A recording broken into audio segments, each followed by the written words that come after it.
И не будет им прощения никогда в жизни.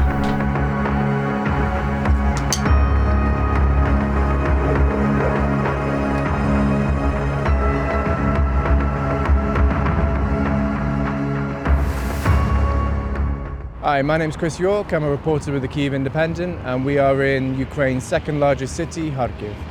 Over in that direction, just under 40 kilometers away, is Russia, where currently there's a lot of Russian troops who on a daily basis are reminding Kharkiv's 1.3 million residents that they're very nearby by launching all manner of ballistic missiles, cab-guided bombs, and all sorts of other things at the city. There's also reports at the moment that perhaps the Kremlin is planning on trying to launch another offensive to take Kharkiv. So for the next 2 days, we're just going to walk around and find out how people in Kharkiv are dealing with the daily bombing, what they think might happen, and how they're trying to keep some semblance of normal life. Just a few hours' drive from frontline towns and villages, Kharkiv is a staging point for volunteer groups helping Ukrainian civilians and their pets in surrounding areas. All the dogs you see here are saved from red zones. So it's villages near Volchansk and Volchansk itself. It's Kupiansk. Most of these areas you can't enter without a special permit. We save these dogs from red zones, cure them, socialize them. Many of them really need socialization.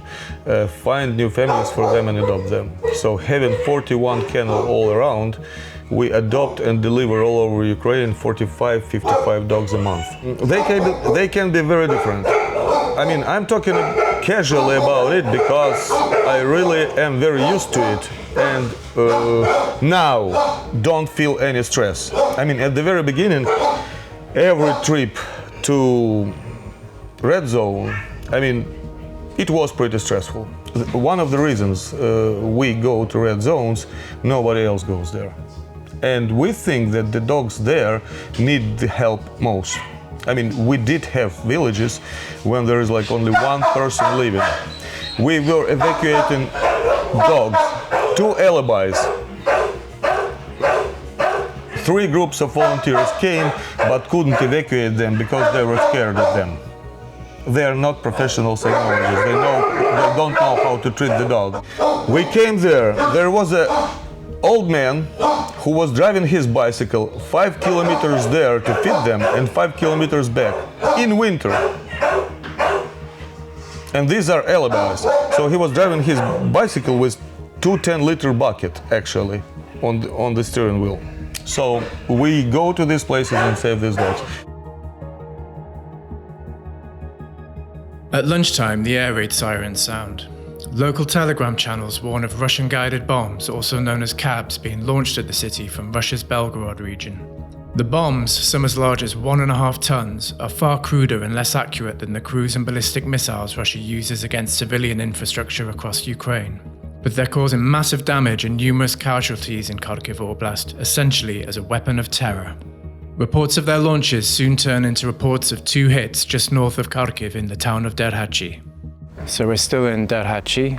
This is the scene of the second explosion that we heard reported about earlier on. A Russian cab-guided bomb landed in the garden of the house behind me. And as you can see, it's taken off most of the roof. The inside of the building is just covered in broken glass.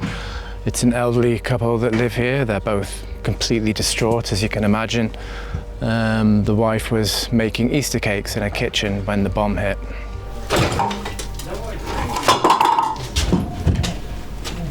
Ой, боже мой, який кошмар.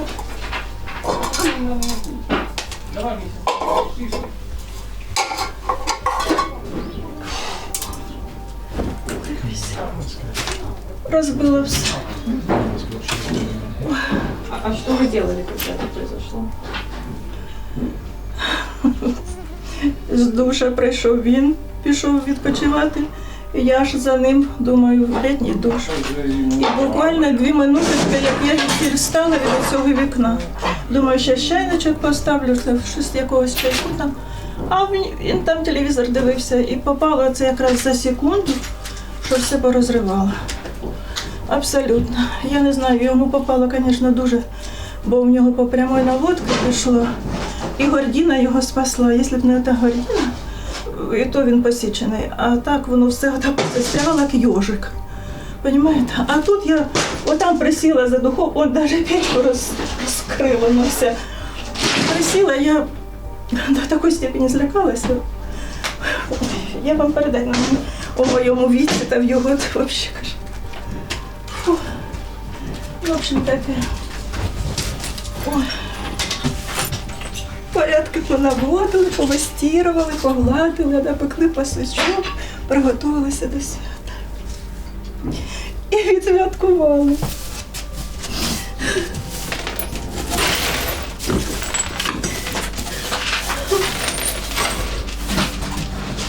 Деякі нагоди, ті, що можна було раніше строїтися там, такі нагоди ушли. Здоров'я нема, настройку. The house right next door was also damaged by the bomb. Нашим родственникам, у меня есть родственники в России, что они сволочи. И не будет им прощения никогда в жизни. Никогда. Это все полностью исключает какие-то родственные отношения.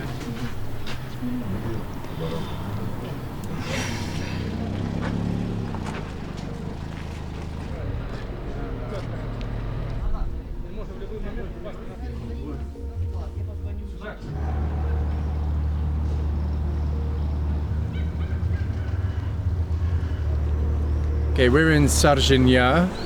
It's a little park in the center of Kharkiv. It's very popular with the locals. There's lots of springs and pools where people go swimming. It's very leafy and green and really nice, relaxing atmosphere.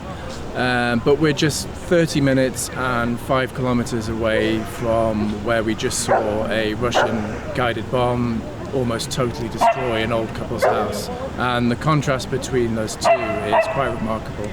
So we're just going to have a little walk around and find out what people are doing here and whether it really is a place where you can escape from the war or if that's still in people's minds. It's easy. It sounds strange maybe, but when you live under the bombs every day and you can go to this park, see this beautiful view around, drink tasty coffee, you can really relax. It's contrast, so it's really easy. Maybe it's just for us, and other people can feel it different way. And is this your favorite place in Kharkiv? Yes, and Shevchenko's garden. Yes, and Central Park, but they are now very dangerous because a lot of bombs fell here in these days. Yes, I read this news every day, from a lot of people, and it's push maybe on life, but we can continue our life because when it's a little bit dangerous, we go away. But life is going now. We want to live in this moment. And do you have a plan for if you do have to leave Kharkiv? Yes, sure. We will evacuate from the city, but don't want to do this.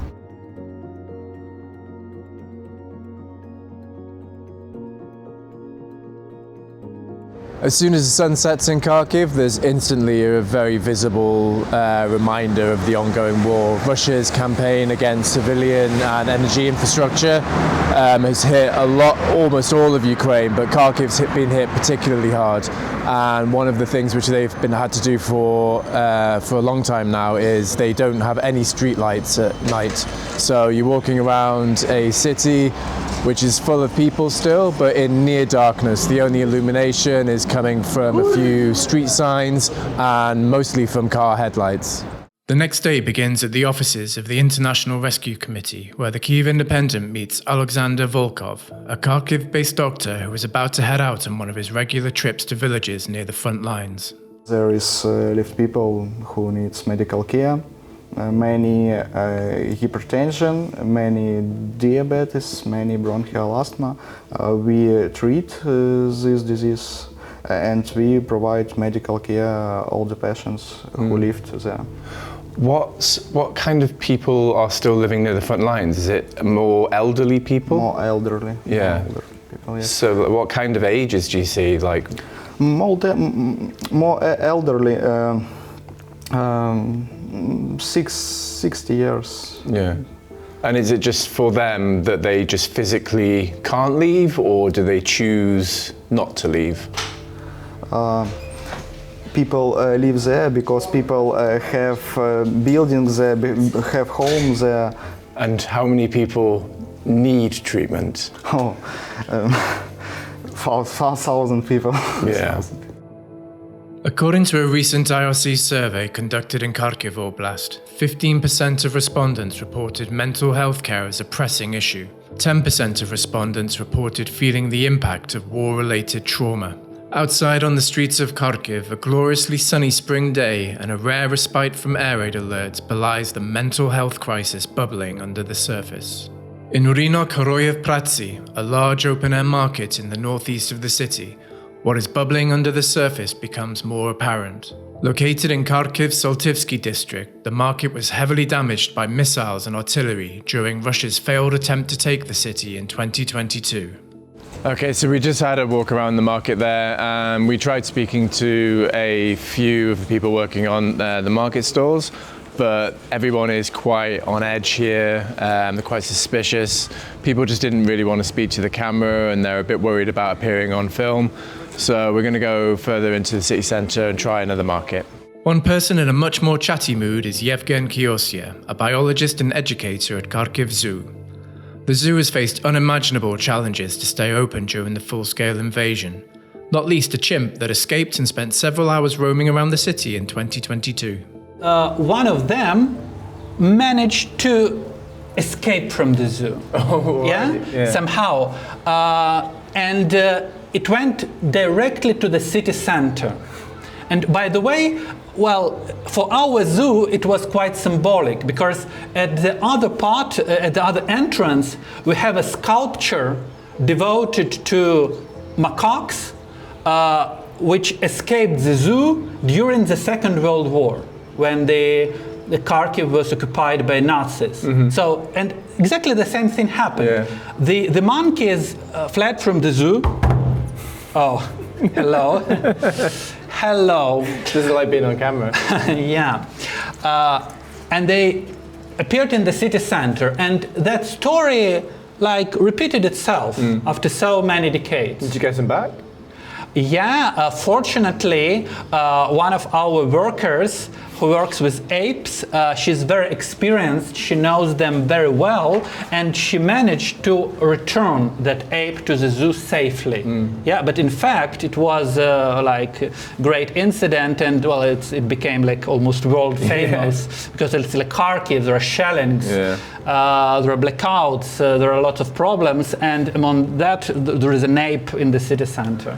But then when the invasion started, we were closed, and then when we were reopened, everybody thought that, well, nowadays people have like so many problems and they lack money, so if we would start charging money now, probably it won't look that good. So at least during these harsh times, we try to remain free. And well, that's not only about the zoo.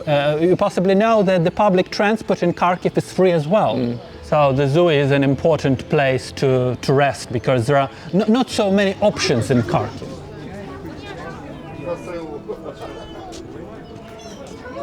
So at first we tried to evacuate everybody from the zoo, yeah?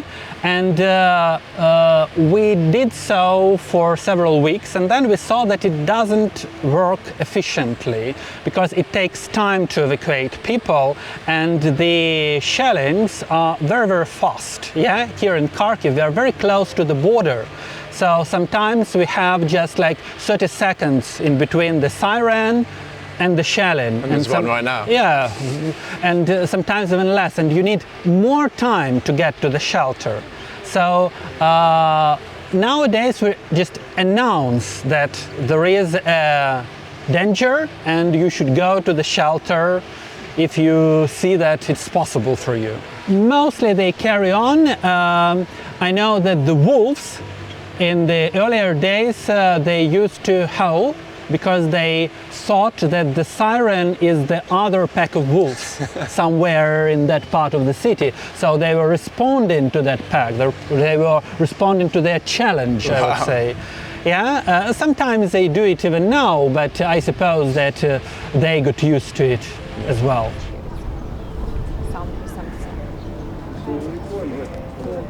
By the way, I don't know, the bear is believed to be the symbol of Russia. Yeah? I don't think that's that's a good association. We love bears so much, and we These we ones are hate definitely Russia. Ukrainian. Yeah.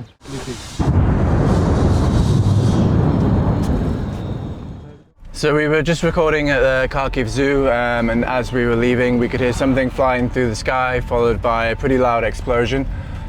So we've just been trying to find out what happened. The preliminary reports say that a house has been hit. We're driving up to the area now. There's a big column of smoke just over here. There's no reports of casualties at the moment, but it looks like there's a pretty big fire.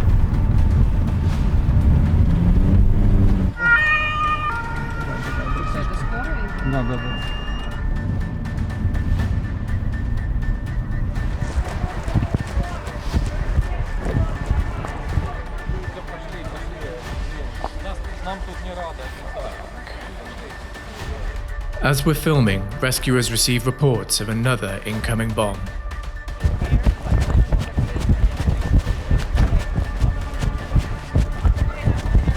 We've just arrived at the scene of what we think is where a guided bomb hit, just about 300 meters up the road there. We were quite close to what looks like a private house on fire, and then all of the emergency services started running back, and there was talk of another bomb perhaps, or a drone in the air, I'm not too sure. Nothing has happened since, and the emergency workers are heading back there now. There's heard some of them discussing a grandma trapped under the rubble, but there's no official confirmation on casualties yet. So we're back up the road closer to where the bomb just hit about an hour ago now. As you can see, the building's still on fire. It was a private house. It's not official information, but we think that at least one elderly woman was killed. It was very chaotic in the immediate aftermath of it. Everyone is very cautious about Russian double taps. There's been a lot of incidents in Kharkiv where a bomb will drop, and then half an hour later they'll drop another one targeting rescue workers. So there was a few false alarms, everybody running up and down the road, but we think it's clear now. We're just waiting to hear about any more information about casualties. It was later confirmed that an 82-year-old woman was killed in the attack. During the 48 hours the Kyiv Independent was in Kharkiv, 2 people were killed and 16 injured in the city by Russian strikes. To end our visit, we did what a lot of people do on a Friday night in Kharkiv. Went to a bar where we spoke to 4 co-workers from a jewelry store. Вот сейчас на самом деле мы после работы мы расслабляемся. Решили зайти в пьяную вишню немножко отдохнуть. Ходим в квест-комнаты очень часто. Проводим время вместе, стараемся проводить время вместе чаще. Да, мы Харьков любим. Тут много развлечений. Хоть и непростое такое время сейчас, но все равно есть какие-то развлечения. Пытаемся как-то расслабляться и не думать о плохом. Нужно жить на позитиве. And so in the news at the moment there are rumors and reports that perhaps Russia will try again and launch another offensive against Kharkiv. Do you have any thoughts about what might happen here over the next few weeks? На данный момент это у всех на языке, все боятся, все переживают, планируют какие-то выходы, отступления, именно уезжать из Харькова. Но очень не хочется в это верить. Ну, потому что это наш город, хочется оставаться здесь, здесь работа и семья, и очень не хотелось бы уезжать, и чтобы было какое-либо наступление. Я думаю, все знают, что здесь происходит, и в новостях везде это пишут, и ну, как бы ни для кого не секрет, что Харьков, да, каждый день под угрозой, каждый день его обстреливают, но мы стараемся жить, стараемся быть на позитиве. Несмотря на все происходящее, Харьков дальше живет, и мы вместе с ним. Во всей сейчас обстановке мы все равно живем и радуемся моменту. Я просто хочу, чтобы спустя года вот первый год, уже второй год, третий, там, чтобы люди не забывали, что такая ситуация присутствует и что нам тяжело. Хоть мы этого не показываем, сейчас мы веселимся, там, мы просто живем, по-другому никак. Но чтобы люди не забывали, что такое есть. Не обесценивали эти, да. Не забывали, не обесценивали эти моменты. И несмотря на данную ситуацию, нужно радоваться каждой мелочи в этой жизни, потому что мы не знаем, сегодня мы живем, завтра мы можем не. Да, как бы грустно и больно не было.